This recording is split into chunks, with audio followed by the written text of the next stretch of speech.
రెండు రకాలైనటువంటి అదృష్టాలు ఇవ్వాలి అనుకుంటే ఆడపిల్లగా వస్తుంది. ఒకటి, సాక్షాత్ లక్ష్మీదేవి ఇంట్లో పుట్టింది, అందుకే మగపిల్లవాడికి చేయడానికి అలంకారములు తక్కువ ఉంటాయి, ఆడపిల్లకి చేయడానికి అలంకారాలు చాలా ఎక్కువగా ఉంటాయి. ఆడపిల్ల ఇంట్లో తిరుగుతోంది అనుకోండి, లక్ష్మీదేవిది తిరిగినట్టే.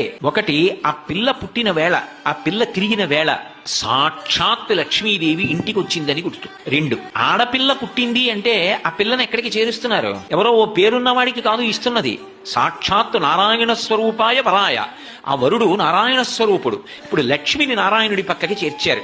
ఆ చేర్చిన కారణం చేత ఏమైంది? 10 తరాలు తర్వాత వచ్చేవి, 10 తరాలు నా ముందున్నవి, నేను ఒక తరం, 21 తరాలు ఉద్ధరింపబడ్డారు, ఉన్నత లోకాలకి వెళ్ళారు. ఏది మగపిల్లవాడి విషయంలో చూపించండి అలా ప్రమాణం. అలా చేయగలడా?